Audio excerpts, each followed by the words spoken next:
People sought the Holy Grail because they believed it would give them happiness and eternal youth. Nowadays, we seek better health and longer life by spending billions of dollars each year on diets and gym memberships. Today, I want to share something that can influence your health, much the way that proper sleep, diet, and exercise do. It reduces stress and improves feelings of well-being. And it can extend your life by reducing your risk of premature death by 50%. What is this thing? Connection. Connection to ourselves and others not only has a measurable, positive impact, but it helps us create a better world. It helps us to move beyond feelings of isolation and separation, to move past fear, past the idea of putting up walls and shutting others out. Ultimately, connection brings out our best selves. Now, the journey to connection will vary for each of us. There's no magic recipe or one-size-fits-all remedy that I can give you. It doesn't happen automatically. It can be difficult. It takes effort until it doesn't anymore. Some of the greatest experiences in my life have happened when I've been connected. And when I look back on those, there are three things which have been key. Be real, be open, and be curious. Being real is about understanding and accepting all of who you are, your whole self. You have to start here. If you can't authentically connect with that part of you, any attempts you make to connect with others will come across as insincere. When I was 8 years old, my mother and I moved to Manitoba. And whenever we were seen together, someone would inevitably, and quite often awkwardly, ask, "Are you adopted?" It was the first time I started to question where I fit in. I'm mixed race. My father was black and my mother was white. Because I had an afro and my skin was darker than others in my neighborhood, I was considered black. Ironically, because I'm lighter skinned, to some in the black community, I wasn't black enough. I straddled the line between black and white, and as a result, taught myself how to move back and forth between these two worlds, to shift how I showed up so that I could fit in. And that behavior carried forward into high school. I moved between different groups easily. The jocks, the band geeks, the headbangers, the preppies, and I know I'm dating myself a little by using some of those terms. I was able to be part of these groups, but I never connected with any of them. I became like a chameleon because I never understood who I truly was. I wasn't being real. My mother raised me as a single parent after my folks divorced when I was 5 years old. I can count on one hand the number of times that I saw my dad before he died 9 years later. So when I learned that I was going to be a father, well, it gave me clarity on who I truly was. Now, I was working for a construction company as a project manager at the time, and I had informed them that I was going to be taking 6 weeks off for parental leave, which was allowed in the state of California. My boss was supportive, but I was ridiculed and given a lot of crap from some of my older male coworkers. It would have been easy for me just to give in to the peer pressure so that I could fit in. But I knew that deep down inside, I didn't want to go through that separation, and I knew what it was like to not be connected. And there was no way I was going to let that happen for my child. I was going to be engaged and involved in her life.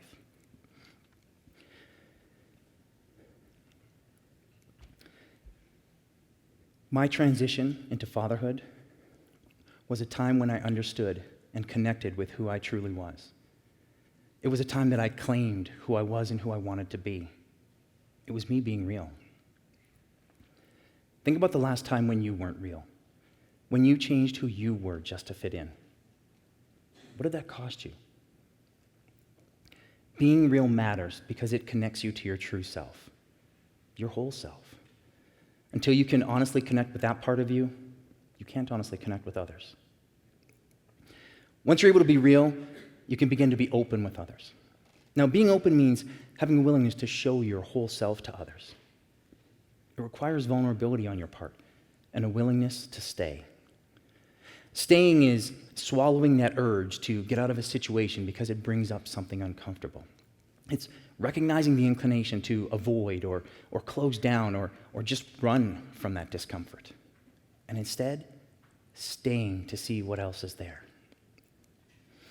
I spent 9 years as an infantry officer in the Marine Corps. When I left active duty, I spent almost 6 years in construction. Marine Corps, construction. Not exactly career choices that spend a lot of time focused on feelings. Yeah, believe me. And I'm guessing that when you heard the word Marine, warm and cuddly were probably not in your top 10 list of descriptive words. Right? Yeah, so it was no surprise that I fell back into that old pattern of showing up how I thought other people wanted me to be instead of as who I truly was. Several years ago, I became interested in what this idea of being open really meant to me.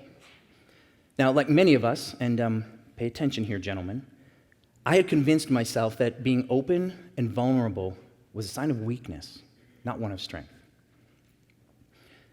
A few years ago, my mother was diagnosed with stage 3 lung cancer.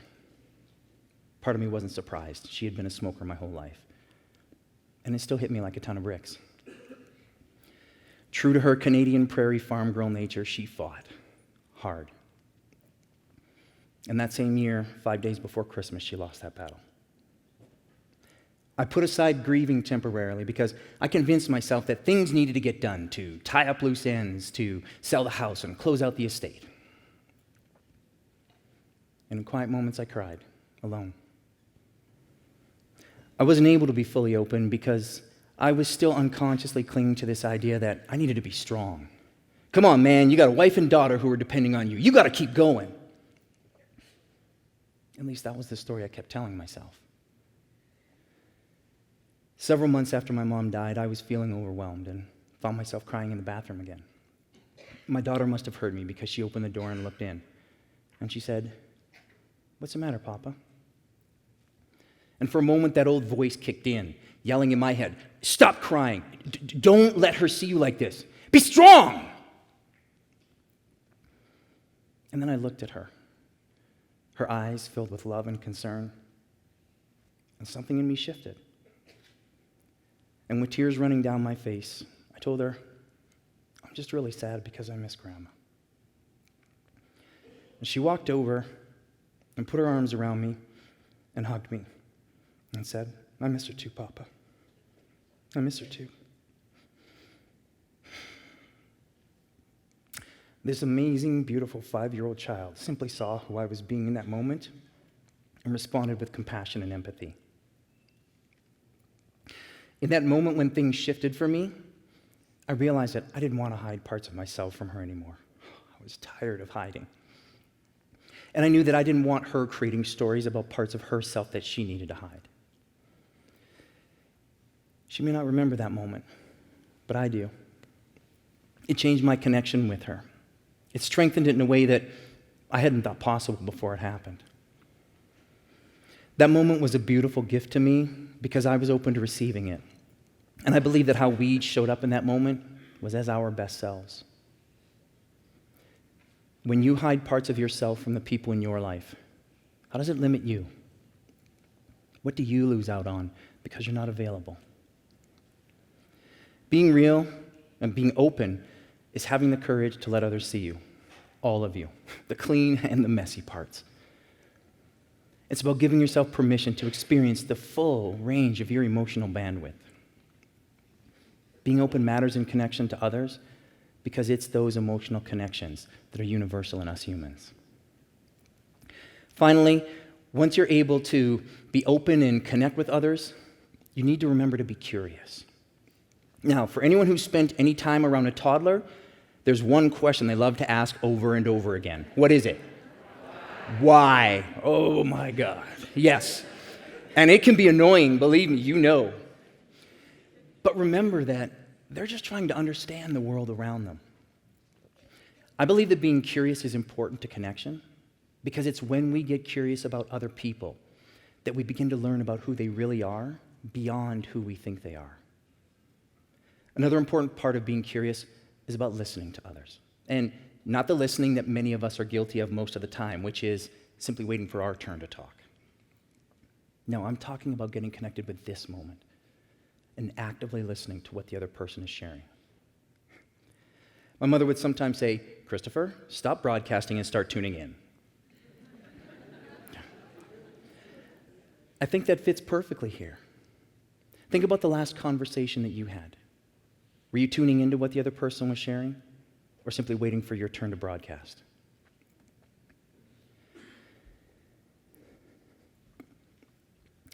In our always connected world, it's unbelievable how disconnected we are.